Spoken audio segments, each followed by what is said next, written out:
This meeting is being recorded. Oh. Okay, I have never heard that second voice before pop in. Okay. Well, okay. So now that we're being recorded, hello everybody. Welcome to another edition of the Humane Action Podcast. Jason here with you again. Natalie's here. Say hello, Natalie. Hi, good to be back as usual. Today we have Chris Mitchell. I got that right? Chris Mitchell? Oh, there's your name right in the corner. Chris Mitchell is with us. Chris, say hello and tell us a little bit about yourself. Hi, my name is Chris Mitchell. I am anti-litter specialist for the City of Pittsburgh Department of Public Works, co-chair of the Clean Pittsburgh Commission. Really, anti-litter can be a little misleading because I do tend to get myself involved in just about all things trash in the city. So yeah, I love to be here, talk trash. All right, well, trivia is a good place to start. What do you think? You want to say anything to Natalie before we begin? Talk some trash? Oh. I mean, if you got any comic book questions on there, I'm a lifelong reader, so I'm ready for some pop culture trivia. But oh no, all right, well, I might be out of my area, but we'll see. Oh gosh, I'm No scared, comic. Jason. All right, so we start with Chris, right, Natalie? That's how we do it? Yeah, Okay. and then if he doesn't get it, I get a chance to steal, Okay. and then we alternate. All right.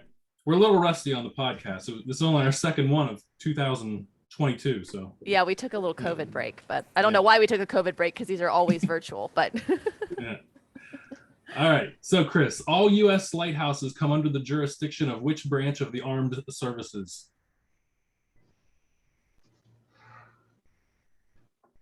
I mean, Navy sounds so obvious, and nothing obvious is ever right.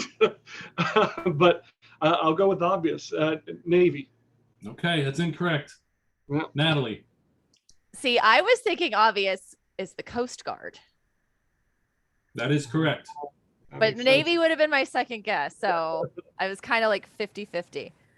So thanks for ruling the one out. All right.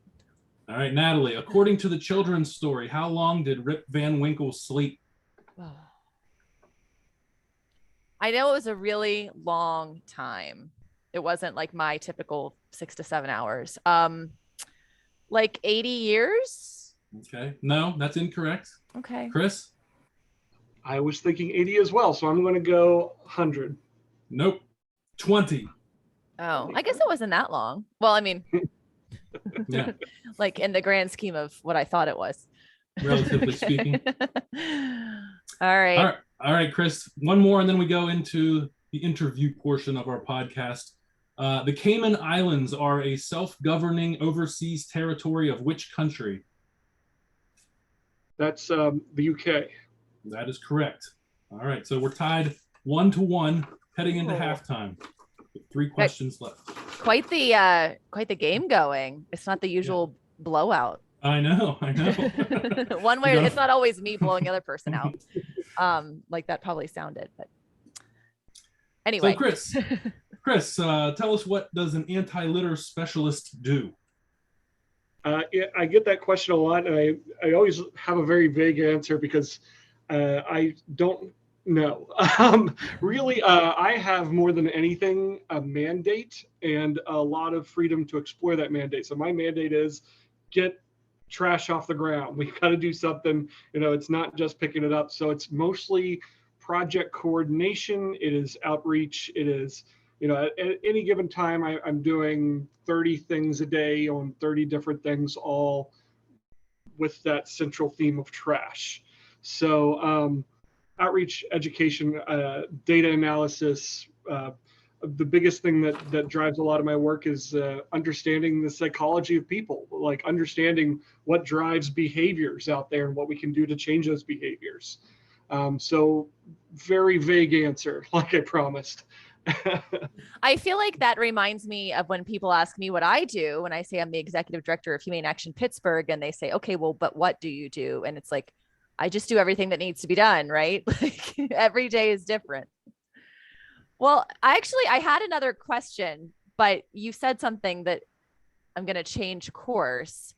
You mentioned human behavior, and that always fascinates me because ever since I can remember, I've been, like I would never litter. Anybody else who litters, I hate them for life, basically. Why do people litter?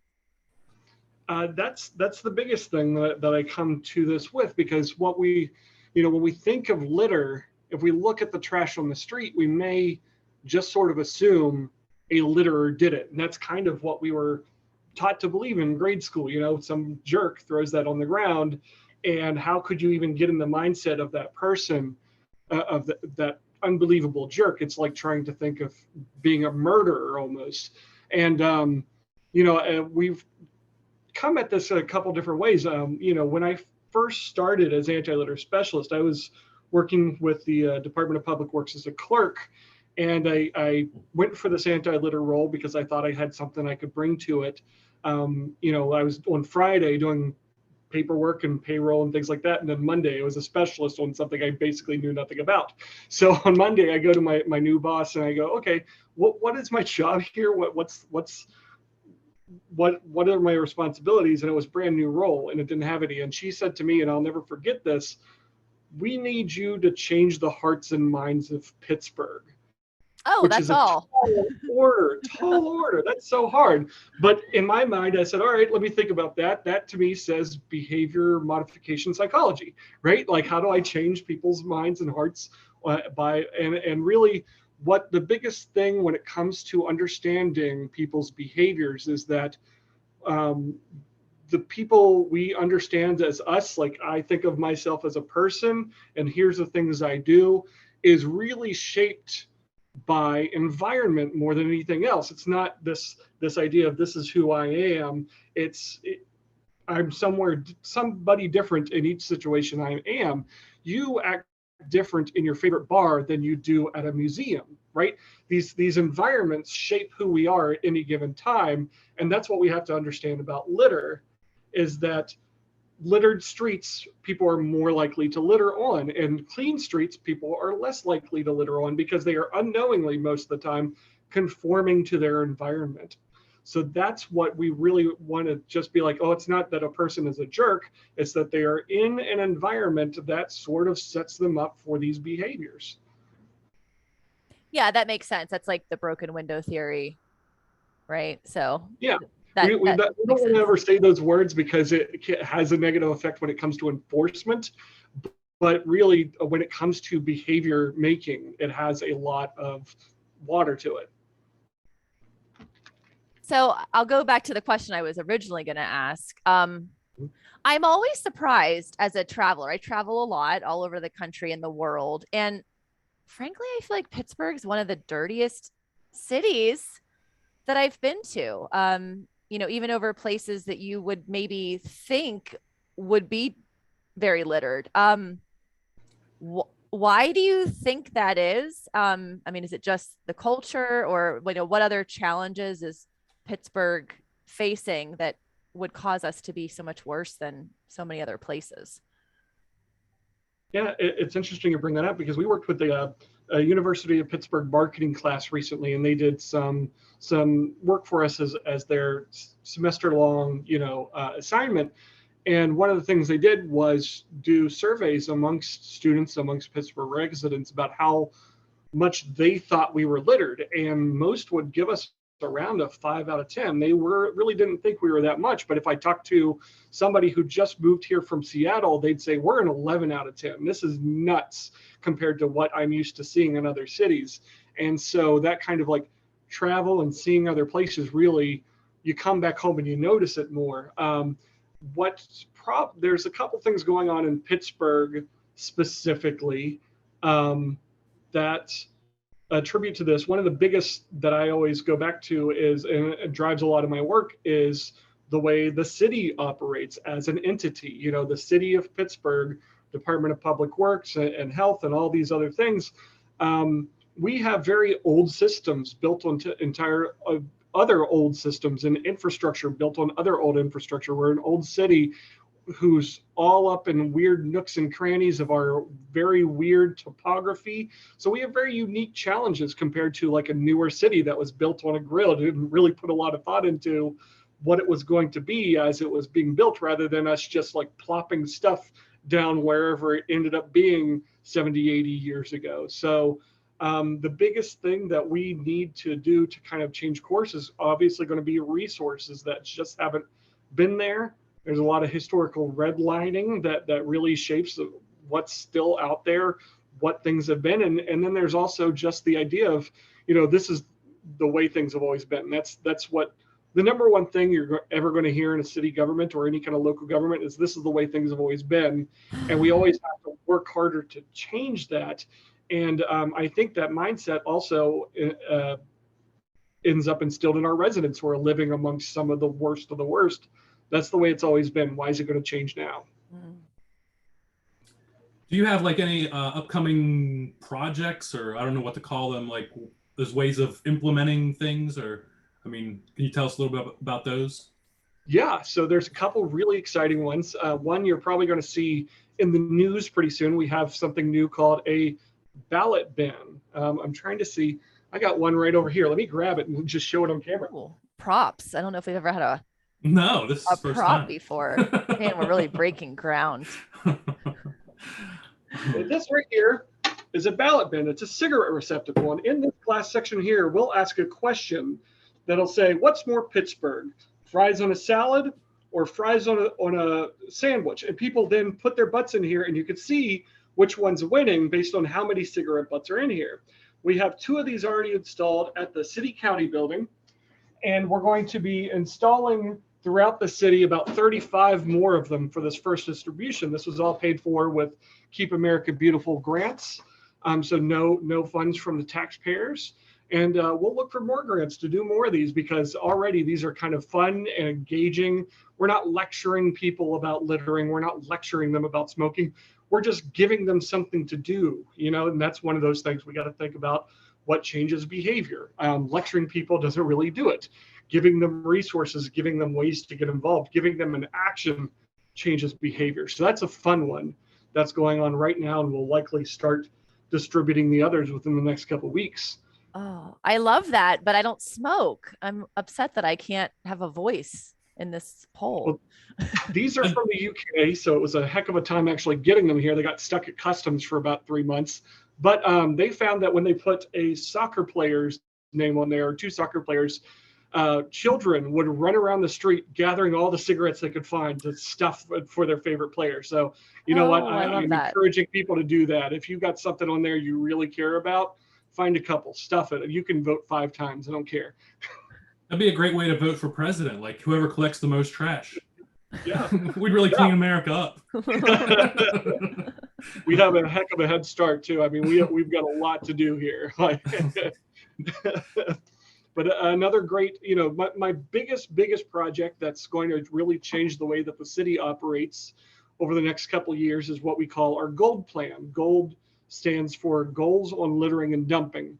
And what we basically found our biggest problem with litter and illegal dumping is that almost everybody, every single entity in the city in some way has some hands in it, right? So it's like we're talking about, like, if you wanted to enforce trash on the ground. Trash on the ground is there. We have to enforce this in some way. There is a very complicated flow to figure out who does that enforcement based on these if-then questions. So you start trash on the ground. Is it litter? Is it illegal dumping? Is it on public property, private property, right away? And you split these responsibilities based on these invisible lines over and over and over until it could go to about 20 different directions. And we have to ask the public to figure out this. Who do you actually need to talk to? And 9 times out of 10, they're going to talk to the wrong person. Of course they are.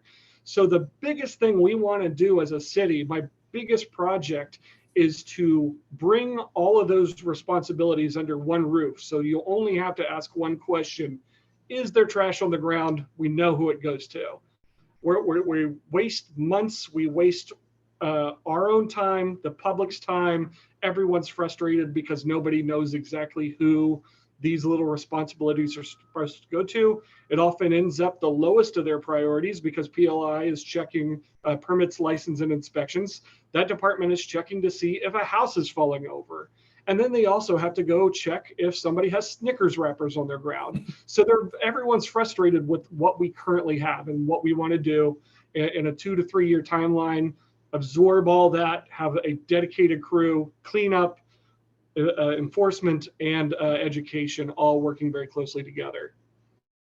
I love that. That sounds very streamlined, easy, right? Less bureaucracy. A lot less, yeah. I'm looking so forward that's to my that. big one. But we got tons of small ones. Garbage Olympics, always fun to talk about. That's coming up. We just announced our September date. You're going to have to cut me off at some point because I will just start going through a list. Well, most of our listeners live in Pittsburgh, so talk about Garbage Olympics if you'd like. Oh, I'd love to. So we just announced the date for this year's Garbage Olympics. It'll be Saturday, September 17th. The Garbage Olympics has been going on now for 6 years. The first year, it started out as just a small neighborhood versus neighborhood competition. About 5 neighborhoods joined and said, I bet I could pick up more garbage than you. Let's find out. Because Pittsburgh has an innate competitiveness to it. I don't know if you guys have ever noticed that, but I'm an outsider from Pittsburgh and definitely noticed that they take these things seriously. Well, I'm ready to take up smoking so that I can vote in these ballot things. So yeah, that tracks. So like in the first year, it was 5 neighborhoods, completely resident run. And then very quickly, other people heard about it about the second year, and it grew. Probably about 20 teams, 20 neighborhoods joined the next year. So it's grown, and it's needed a lot more resources, needed a lot more city help since then. So last year, our 5th year, our goal was to reach half the neighborhoods in the city, and we achieved that. We got 46 teams, neighborhood teams, competing last year.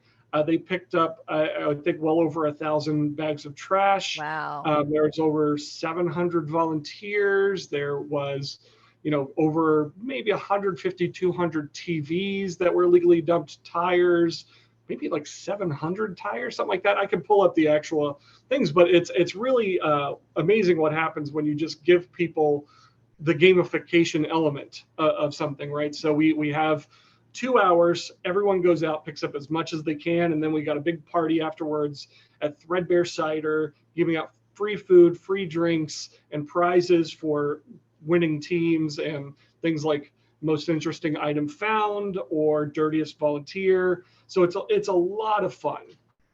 Well, I just marked my calendar. I will be competing with the South Side Slopes. Awesome. And I'm going to win a prize. Registered. I think I saw something about it in our newsletter, but good. I'll be there. Yeah, but right now we're still registering new teams, and also as soon as a team is registered, you can use that same form to join up as a volunteer. So if you go to our website, www.pghgo for Pittsburgh Garbage Olympics.org, there's a form there, and that same form can be used if you go and say, I want to join a team. It'll tell you your neighborhood isn't registered yet, but you can register your neighborhood and lead as captain. So please, however you want to participate, check that out. And you got a couple different options about how you can join.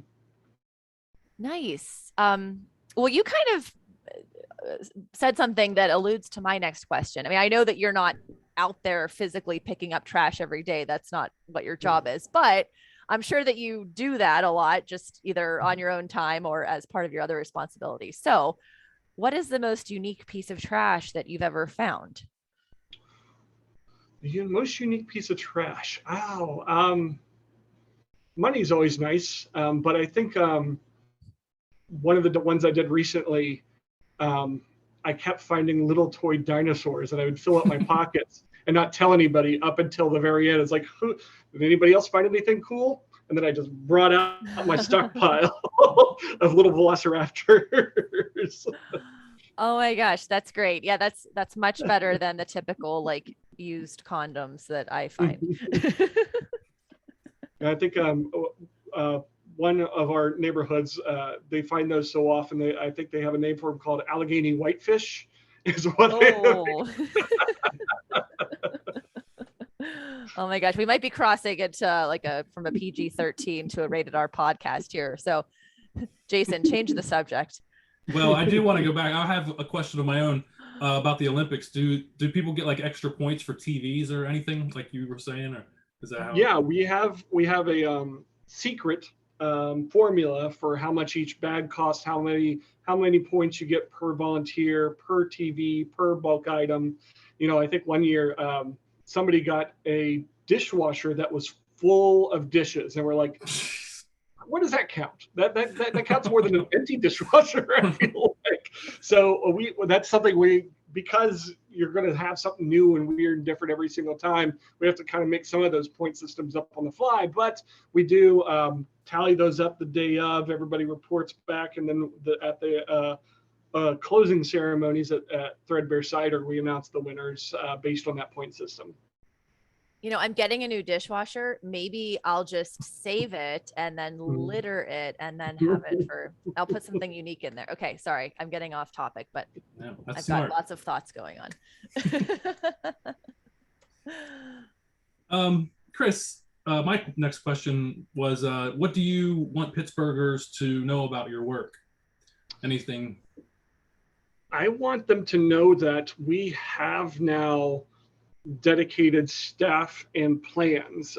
That's the biggest thing is, back in 2019 when I started, I really did a lot of deep diving on social media about what people thought about Pittsburgh when it comes to trash. I was just searching around, collecting all these things where people are just shouting out into the void how frustrated they are to live like this.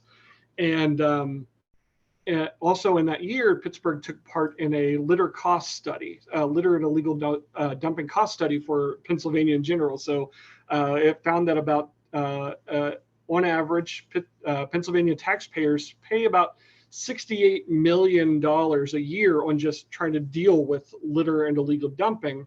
And only 1% of that went towards education and outreach. A full 80% of that $68 million was just trying to clean it up afterwards after it's already caused harm. So we really made a big point in expanding our education and outreach efforts and talking to people. And it's like I have now, when I talk to people, they're so appreciative that they know now that people are here doing work, changing things, have an eye towards the future, have an eye on how much this is affecting them. Because I think, especially in that, convoluted setup we had where everybody was doing it, it was hard to find answers, it was hard to find resources. People were frustrated, and they were right to be frustrated. So I just want people to know now we have people who are doing this full time, who it is their top priority, and they're going to be working for at least 5-10 years on this, nothing but this, and in the future as well as that. I don't want to put a 5-10 year timeline on it, but it is a priority. That's great. And as a Pittsburgh resident, I'm very happy to hear that. I think I just have one more question. So, as a Humane Action Pittsburgh is an organization focused on animal protection. And, we see the link between litter issues and animal issues quite frequently, right? Specifically with wildlife conflicts, right? People having their trash stored improperly, and then animals are getting into it, and then they want to call and have the animals killed. But really, if they would just store their trash properly, then that might not happen. So my question to you is, does animal welfare play a part in your work? I mean, is that a consideration for what you're doing? Well, obviously, I want to see, when we were talking about like, how do you get inside the mind of a litterer? And it's like, I don't think a whole lot of that trash that ends up on the ground comes from the litterer. It probably just comes from those people who are not doing their trash set out right. It's hard to study that, but that's where we see, especially when it comes to that intersection of animals, is the poor trash set out. And and storage on location. Those are the biggest issues we see outside of the people who are illegally dumping. That's a different thing. But anyway, so where we really want to focus on that is education and outreach and way better enforcement. Again, this is another thing that would be split up across these invisible lines. And we have just this year started that process of consolidating those enforcement powers under new anti-litter inspectors. So we're hiring right now 2 new anti-litter inspectors who at the very beginning their first charge is going to be proper storage and set out for homes. And then over the next couple of years, as we hire more inspectors, we have a 3-year timeline. Their roles are going to expand into other things, like illegal dumping, like weeds and debris from these other departments. But we just know that especially where that intersects with animals is the curbside set out and the home storage. And that's going to be our first focus this year. Great. That's awesome to hear. Jason, any more questions for Chris? I don't really have a question. I just, I live in Virginia now. I used to live near Pittsburgh, but we live in a very rural area, and the dump is actually right near our house. So people have to take their trash to the dump, and we pick up the litter on the road. And it seems like you said earlier, that people aren't necessarily littering. I think it's people put it in their trucks, in their pickup trucks, and it just sprays everywhere. So in the same way you're talking about the set out, it's kind of reminded me of people transporting the trash too. They don't secure it or anything. So yeah, and it could fall out of the back of a truck. It could fall out of your pocket. One of the things that led me to kind of explore these things as to and de-emphasize the litterer and more explore how does trash end up on the ground is right at the very beginning of the pandemic. We had people reaching out to us about the litter. We had news reaching out to us about the littering of PPE, masks and gloves and stuff like that, because those were new, and so people were seeing them more often. They're that bright blue and things like that. And when news reached out to us about, okay, what do you guys have to say about all the masks on the ground?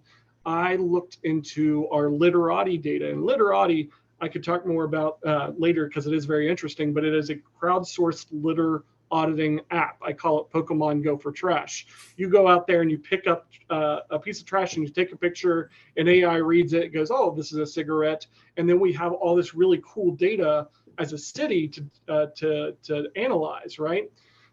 So with that data, I go into that and I look into masks, and a vast majority of them were reusable cloth masks. They weren't the paper ones. And that kind of led me to believe, I think these are just new and we're not very good at holding onto them. I don't think people are taking off their masks, throwing it on the ground. It's like, I'm done with it for the day.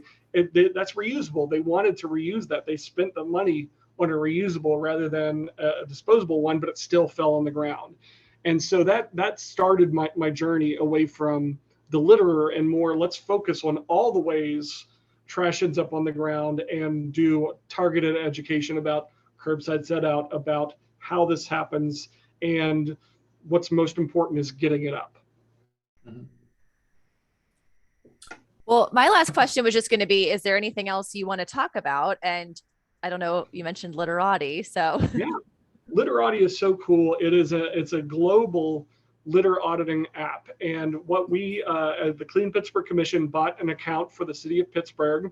And so what we do now is say, okay, you can go out there, and when you're just picking stuff up, use the app. Like I said, it's like Pokemon Go for Trash. You're just taking the pictures, it's analyzing it. It'll say, hey, is this a cigarette? And you say, yeah, or no, that's a bottle. And we get all this really cool information back about where that was done, what it was made up of, how much of it is plastic, how much of it is cigarettes, how much of it is a name brand, right? So we can actually go, okay, 10% of this is McDonald's or something like that. This app was used, the data was used to say about 30% of the identified litter in using Literati are cigarettes. Cigarettes is the most littered item, and most people don't even think of it as litter, right? Yeah. So that we use that information to get this grant for these bins, those ballot bins.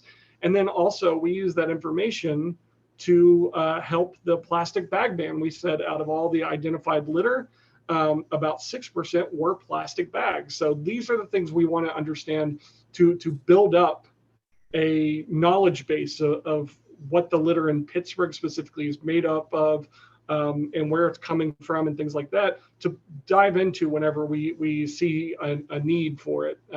So if you're interested in using Literati, you can download it for Apple Apple or Android, and use our join code CleanPGH. When you join one of our challenges, this is a year-long challenge, CleanPGH. When you join that, we get all that really cool data back, and we can use it to improve Pittsburgh. Yeah, thanks. I've used Literati, and I love that you guys get all this data. So that's why I continue to use it. But it can kind of be like, I feel like you need a 2-person team picking up trash, because sometimes it's hard to pick up the trash and take the picture at the same time. So it might be something fun to do with a friend or, a significant other, pick up trash on a date. 100%. We say go out there with 2-person team, or what I use is I use a specialty smart grabber where I've taken a bike mount and put it on a little litter grabber and put a Bluetooth button on the side. So I just take a little picture every single time, and I on average get about 500 pieces of litter audited using my smart grabber. Oh, well, that's fancy. We gave away about 35 of those to Literati users and to our neighborhood of focus from the Clean Pittsburgh Commission, Esplin. And I do know Friends of the Riverfront has been using those smart grabbers as well. So they are very interesting and make it a lot easier. Yeah, I bet. Well, I'll have to look into that then, so that my husband can stop being forced to come with me and be the trash picker upper while I take pictures.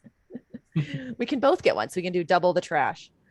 Yeah, there's instructions on instructables.com on how to make that litter grabber. Or if you look at Literati's website, they'll have a link to that Instructables instructions.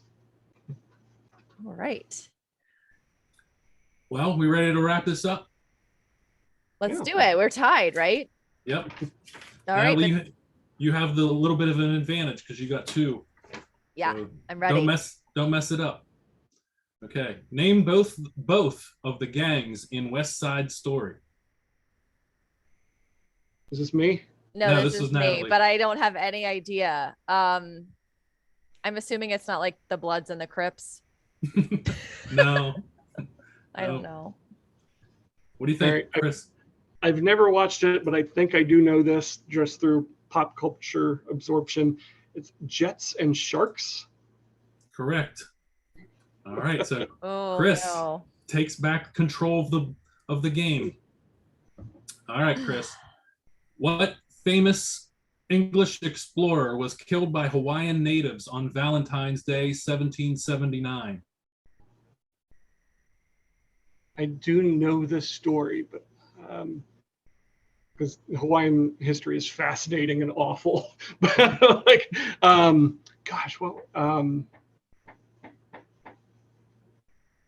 I don't know.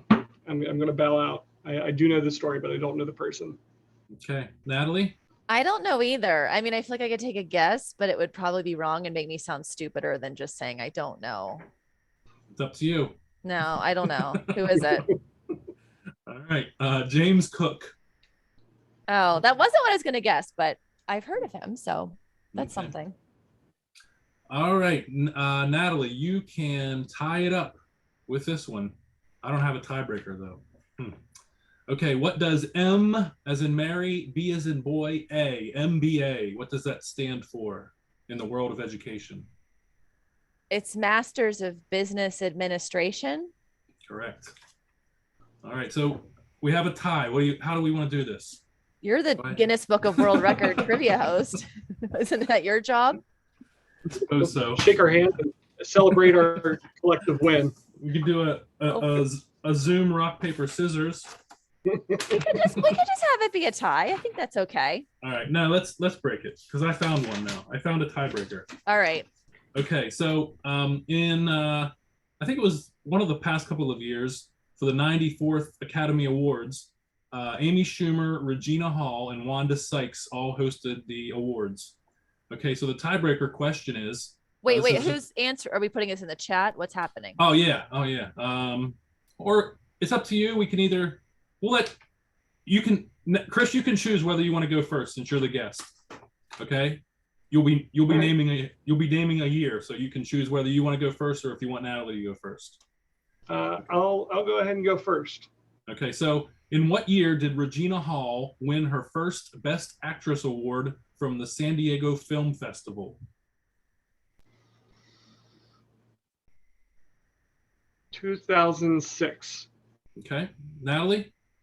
Well, I don't know who Regina Hall is. But she just hosted the Academy Awards. Yeah, so I don't watch that. Chris has got a pretty good guess, okay. I think. Though. I'll go with 2007. Ooh! Correct answer is 2005. Chris wins. Well, he deserves it because he obviously at least knew who that person is. So yes. I don't watch Academy Awards either. But it just I felt a strong aura about the mid 2000s. Well, good guess and congratulations for beating me. That was the closest game ever. We did good. I'm proud of us. Yeah, good. All right. Do we have a wrap up, Jason, or should I just hit stop recording? Yeah, I mean, at this point, I can just cut it off. All right. At greatest game ever. Goodbye, everybody listening. Okay, how do we probably should have this like